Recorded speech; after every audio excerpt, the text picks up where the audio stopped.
ॐ अखण्डमण्डलाकारं व्याप्तमेन चराचरं तत्पदं दर्शितमेन तस्मै श्रीगुरुवे नमः।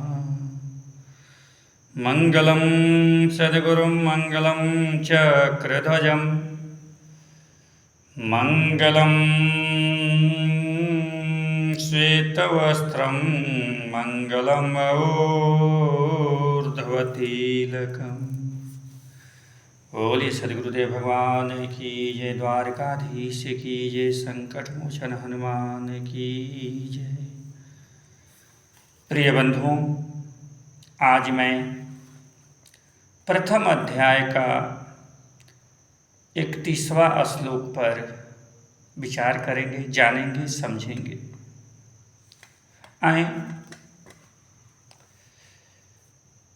पहला टॉपिक है निर्विचार कृष्ण। विचार रहित निर्विचार कृष्ण कैसे है, इस श्लोक में समझेंगे। निमितानि च पश्यामि विपरीतानि केशव न च श्रेयो अनुपश्यामि हत्वा स्वजनमाहवे।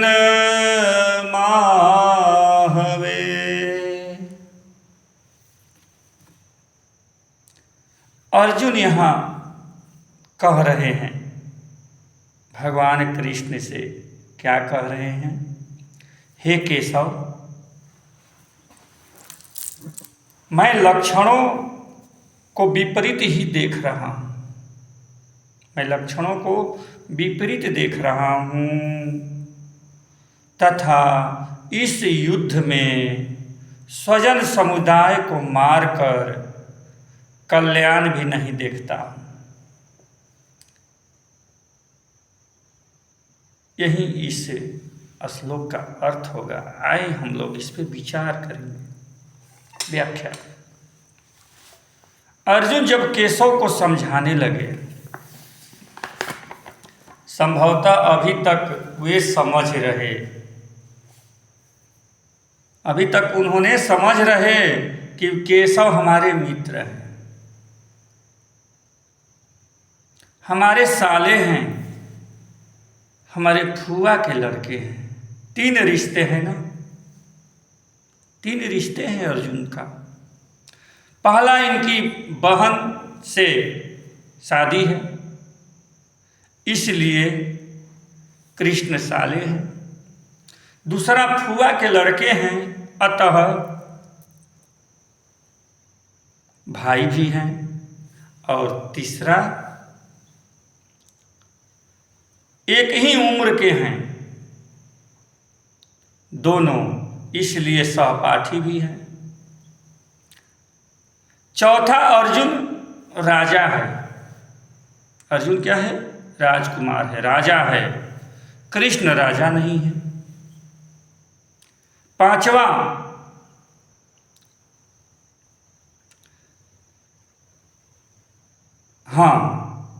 राजा, कृष्ण राजा नहीं है। अर्जुन राज मुकुटधारी है। अर्जुन राज मुकुटधारी हैं और कृष्ण मोर मुकुटधारी हैं। अतः ओहदा बड़ा है। प्रिय बंधुओं, बड़ा ओहदा है। पांचवा, अर्जुन की पढ़ाई जो है राजकीय परंपरा से बचपन से हुई है। राजकीय परंपरा से हुई है पढ़ाई उसकी। कृष्ण की पढ़ाई ही नहीं हुई। गाय चराते रहे, इसलिए हो सकता है उनमें सुपीरियोरिटी कॉम्प्लेक्स आ गया है। इसलिए केशव को समझाने की कोशिश कर रहे हैं। समझा रहे हैं कौन? अर्जुन। आप ही बताओ, हे कृष्ण, आप ही मुझे बताओ कि अपनों को मार कर क्या मिलेगा।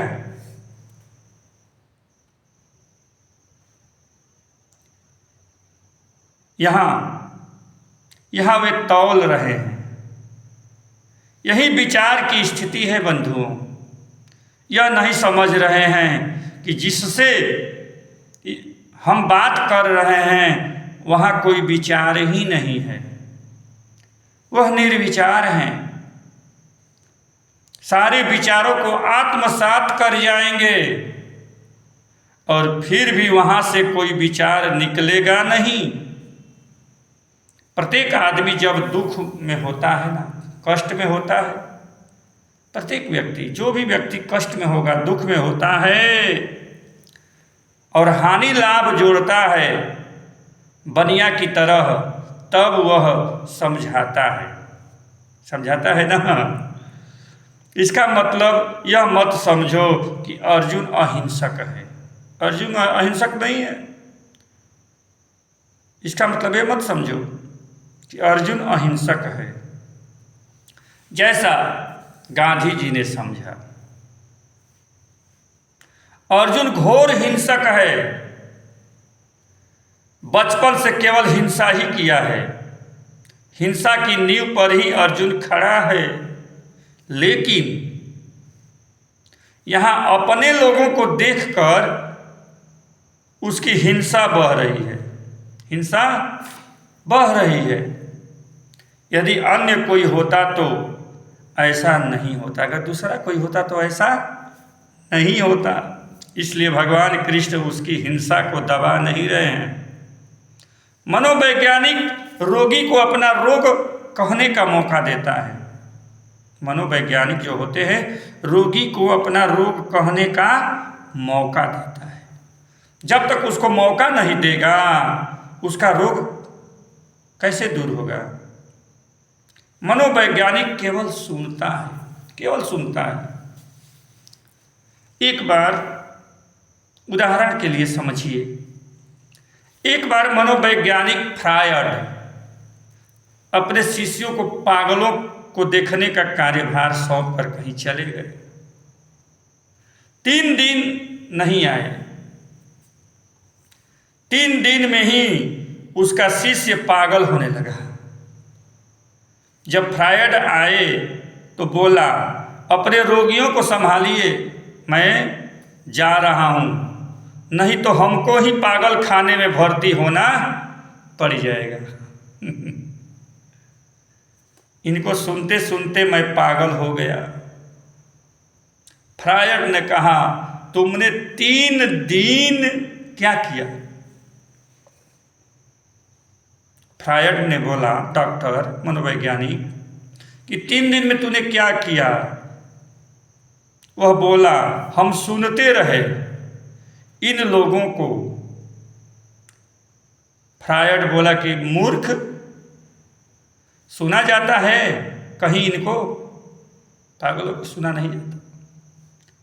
यदि कोई आदमी इन पागलों को 10 दिन तक सुन ले तो 11वें दिन पागल हो जाएगा। क्यों सुना? वह बोला, आप तो सुनते हैं ना। आप सुनते हैं। फ्रायड बोला कि मैं सुनता नहीं हूं, कभी पागलों की बात मैं सुनता नहीं हूं, नाटक करता हूं कि सुन रहा हूं। वह बोल रहा है, मैं आंखें बंद कर लेता हूं और हूं करता रहता हूं। सोचता नहीं और हूं, सोचता कुछ और हूं। पागलों की बातें सुनते रहते हैं, सुनने का नाटक कर रहे हैं, आंख बंद कर हूं करते हैं, मगर वह डॉक्टर सोचता कुछ और है। मैं क्यों सुनूं?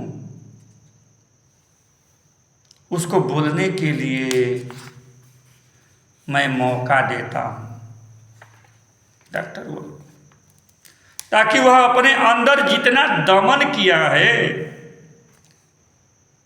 वह सब निकाल दे। जब वह दमन किया सब निकाल देगा, जब रुक जाएगा, तब वहां से हमारा काम शुरू हो जाएगा। इसलिए तुम लोग भी घर में, परिवार में बहुत पागल होते हैं। उनको सुनने का केवल नाटक करो, सुनो मत। और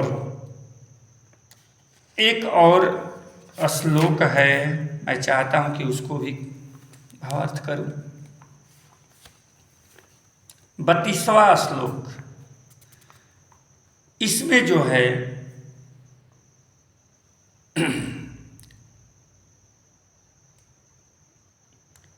उल्टा शीर्षासन,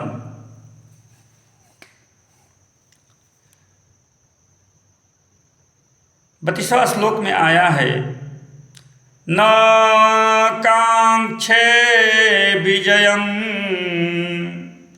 कृष्ण न च राज्यम सुखानि च। अर्जुन कह रहे हैं कि मनो राजेन गोविंद किम भोगैर जीविते नवा। हे कृष्ण, अर्जुन जी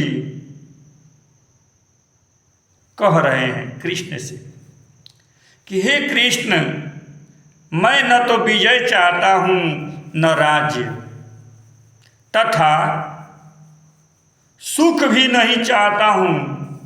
हे गोविंद जी, हमें ऐसे राज्य से क्या प्रयोजन, अथवा ऐसे भोगों और जीवन से क्या लाभ जिसमें स्वजनों को ही मारना हो, अपने लोगों को ही खत्म करना हो, वध करना हो। ऐसे राज्य से मेरा क्या लाभ। देखिए अर्जुन अब गिड़गिड़ा रहे हैं कृष्ण के सामने। यहां अर्जुन जो है यहां पर गोविंद को, केशव को शिक्षा देने लगा, उपदेश देने लगे, जैसे गोविंद ही उन्हें युद्ध कराने के लिए पकड़ कर लाए हैं। अन्यथा यह सब कहने का क्या मतलब है। जिसके हित के लिए सहयोग करोगे वह कब पलट जाएगा और सारा दोष तुम ही पर मढ़ देगा, ये जान जाइए। सारा दोष तुम ही पर मढ़ देगा और कहा नहीं जा सकता। जैसे अर्जुन युद्ध में खड़े होकर उलट गया है, युद्ध में खड़ा होकर उलट गया है। केशव को निमंत्रण देकर वही लाए हैं, केशव को निमंत्रण देकर वही लाए हैं। कौन? अर्जुन। लेकिन अब सारा दोष उन्हीं पर मढ़ रहा है। केशव उनकी बात का कोई प्रति उत्तर नहीं दे रहे हैं, कोई उत्तर नहीं दे रहे हैं।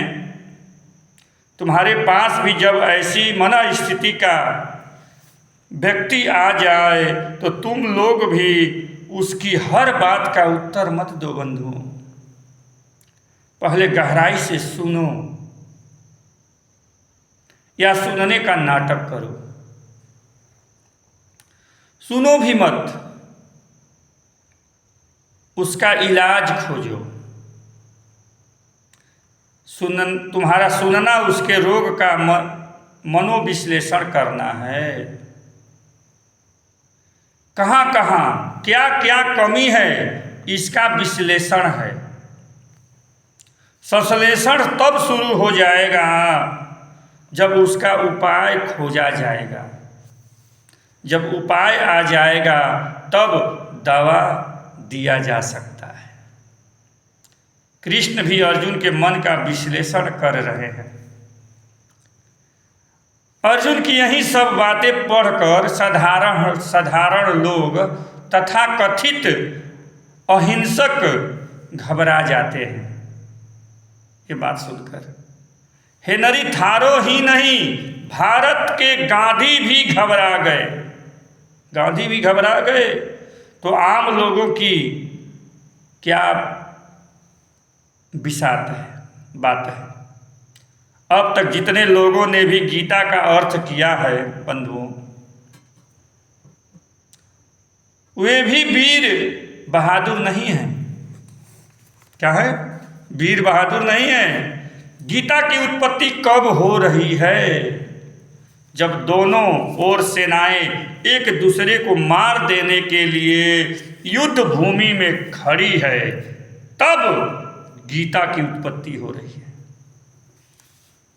जान लेने या दे देने के लिए तत्पर है। उसके मध्य में गीता की उत्पत्ति हो रही है। विषाद योग से गीता जन्म ले रही है। कौन योग से? विषाद योग से गीता जन्म ले रही है। विषाद योग क्या है?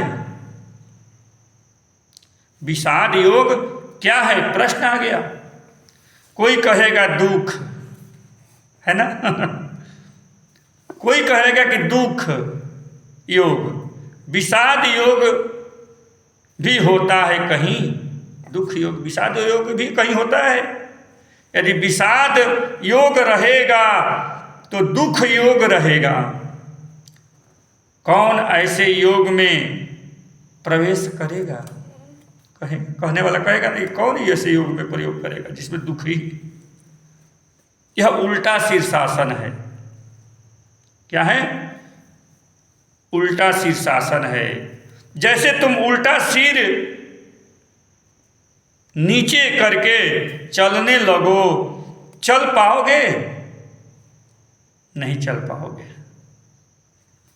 यह विषाद योग ही, यह विषाद योग भी जो है उल्टा शीर्षासन है। ये जानिए, अर्जुन ने एकाएक उल्टा शीर्षासन कर लिया, विषाद शुरू हो गया। आप लोगों को अपना जन्म तो याद नहीं होगा, लेकिन पुत्रों का जन्म याद करो। जब माताएं प्रसव वेदना से गुजरती है, प्रसव जब बच्चा पैदा होता है उस समय जो विषाद से, दुख से माँ गुजरती है, प्रसव पीड़ा से गुजरती है, वेदना से जब गुजरती है, तब पुत्र उत्पन्न होने को होता है। उस समय घोर कष्ट होता है बंधुओं, घोर कष्ट, खूब दुख कठिनाई होती है। यही विषाद है। लेकिन जैसे ही पुत्र उत्पन्न हो जाता है, तुरंत विषाद जो है भूल जाती है माँ, और उस पुत्र को हृदय से लगा लेती है। माँ जो है हृदय से लगा लेती है। इसी कारण वेदना से वेद बना है।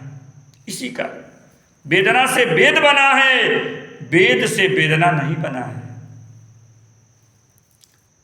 इसी रहस्य पर कबीर साहब जी कहते हैं, क्या कहते हैं?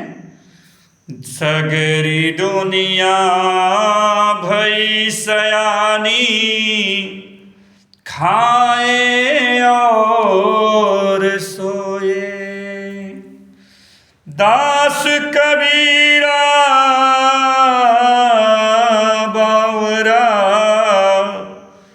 जागे और रोए। दास कबीरा रात भर जाग रहा है और रो रहे हैं, वेदना से गुजर रहे हैं। मीरा भी ऐसी ही वेदना से गुजरी है बंधुओं। तुम भी जब वेदना से गुजरोगे, तब वेद रूपी ज्ञान की उत्पत्ति हो जाएगी। जब वेद रूपी ज्ञान आप में उत्पन्न हो जाएगा, तब आपका भी कल्याण हो जाएगा। आपका भी कल्याण हो जाएगा।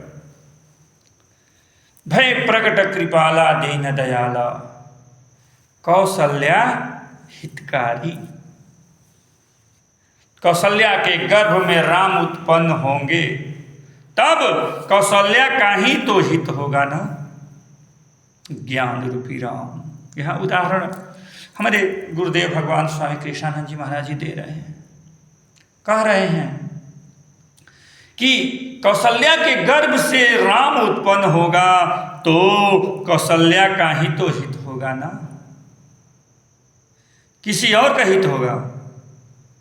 लेकिन आप लोग यह पढ़कर संतोष कर लेते हैं कि नहीं, हमारे ही गर्भ से उत्पन्न हो गया। बताओ लोग यही समझ लेते हैं। या साफ साफ तुलसीदास जी कह रहे हैं कि भय प्रगट कृपाला दीन दयाला, लेकिन हित के लिए कह रहे हैं कौशल्या हितकारी। कौशल्या की गर्भधारण, कौशल्या ने गर्भधारण किया। कौशल्या वेदना से गुजरी है, और जब वेदना से गुजरी तो उसमें राम रूपी ज्ञान का अवतरण हुआ। राम रूपी ज्ञान का अवतरण हुआ। बंधुओं समझिए इस चीज को मैं कहां से बोल रहा हूं। अवतरण होते ही वह वेदना भूल गई।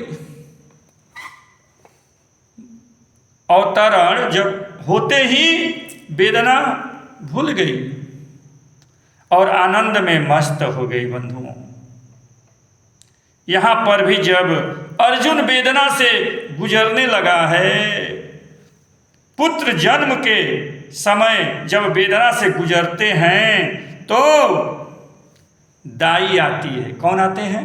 दाई, डॉक्टर आते हैं। साधक जब वेदना से गुजरने लगता है बंधु, साधक जब वेदना से गुजरने लगता है तब उसका गुरु आता है। कौन आते हैं? गुरु, गुरु आते हैं। यहां पर भी उस समय के सदगुरु कृष्ण सामने खड़े हैं अर्जुन के। अर्जुन भी वेदना से गुजर रहे हैं, विषाद योग से गुजर रहे हैं। वहां पे कौन खड़े हैं? समय के सदगुरु भगवान कृष्ण खड़े हैं, देख रहे हैं अर्जुन को। भगवान कृष्ण देख रहे हैं कि अर्जुन की वेदना कैसी है। अर्जुन की वेदना कैसी है बंधुओं? वह चुपचाप वेदना का निरीक्षण कर रहे हैं। औरतें प्रसव के समय, बच्चा होने के समय औरतें खूब हाथ पैर पटकती है ना, बोलती है। लेकिन क्या डॉक्टर या दाई भी उसके साथ साथ हाथ पैर पटकते हैं? नहीं पटकते हैं। डॉक्टर चुप देखते हैं, निरीक्षण करते हैं, उपाय करते हैं कि शीघ्र वेदना से मुक्त हो जाए। लेकिन वेदना तो होगी ही, होगी वेदना, ये जान जाइए। इसी तरह एक उपनिषद में कथा आई है बंधुओं। उपनिषद में कथा आई है कि एक लड़की अपनी मां के साथ बारात देख रही थी। बारात देख रही थी एक लड़की, दूल्हा घोड़े पर बैठकर जा रहा था। लड़की ने पूछा कि मां यह क्या हो रहा है मां? मां ने कहा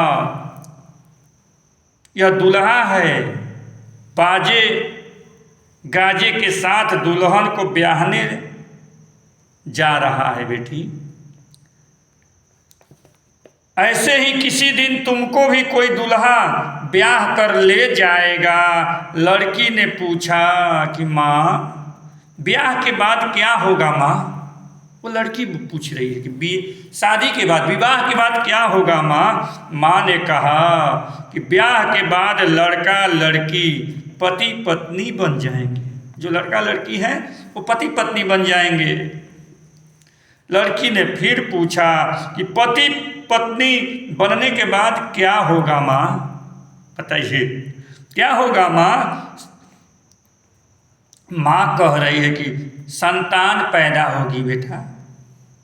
संतान कैसे पैदा होती है? देखिए बच्ची है ना, प्रश्न पे प्रश्न कर रही है। संतान कैसे पैदा होती है। माँ ने कहा, अरे पगली, जब तुम्हारी शादी होगी तब जान जाओगी, तुम्हारी शादी होगी तब जान जाओगी। कोई भी माँ इससे ज़्यादा क्या समझा सकती है? माँ यही नहीं तक न समझा सकती है। लड़की बोली कि माँ, हमको भी जब लड़का हो जाए और यदि मैं नींद में पता न चले तो तुम जगा जरूर देना, मुझे जगा देना। ठीक कहा ना? ठीक कहा, इसलिए कि अभी उस दौर से नहीं गुजरी है, बच्ची है, बच्ची है, इसलिए उस दौर से नहीं गुजरी है। लेकिन माँ तो अनुभवी है ना, माँ अनुभवी है। वह बोली कि अरे पगली, वह जब दिन आएगा तो तू पूरे गांव को जगा देगी, हमको नहीं जगाना पड़ेगा, तू ही सबको जगा देगी। यही वेदना है प्रभु, यही वेदना है बंधुओं।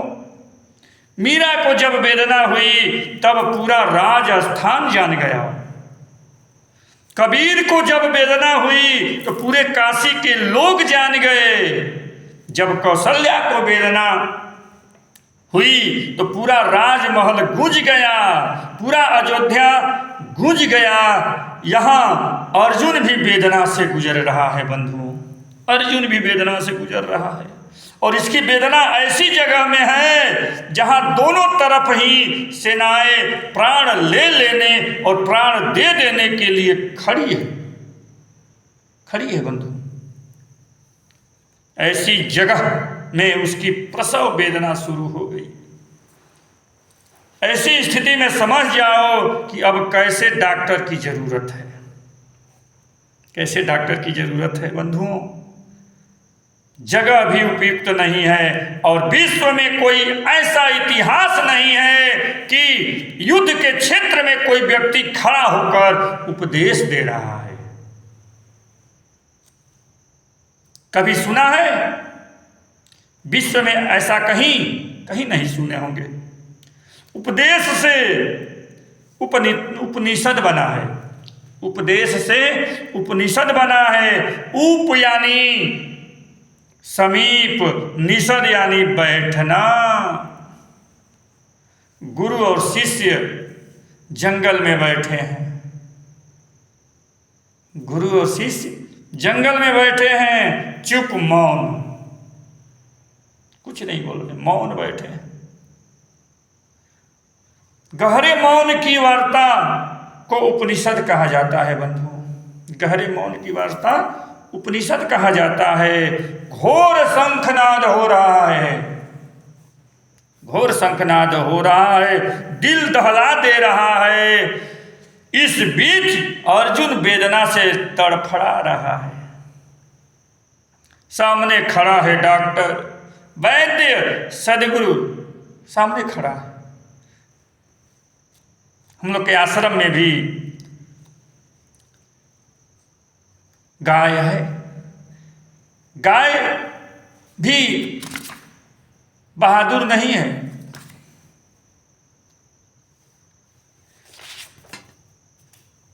समझ जाइए।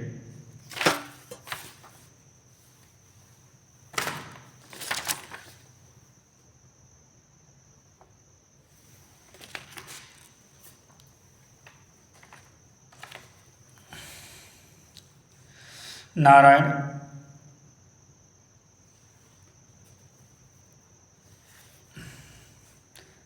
वेदना से गुजर रही थी। हम लोग के गाय दिल्ली आश्रम चाहे बनारस वाले आश्रम पे, अभी तो मैं द्वारिकाधीश की नगरी में हूँ, यहाँ गौ माता का आगमन नहीं है। फिर भी अन्य जगहों पर आश्रम में गौ माता की सेवा होती है। गुरुजी बताते हैं कि हमारी गाय भी परसों वेदना से गुजर रही थी। वह वेदना से इतनी गुजर रही कि भाग गई।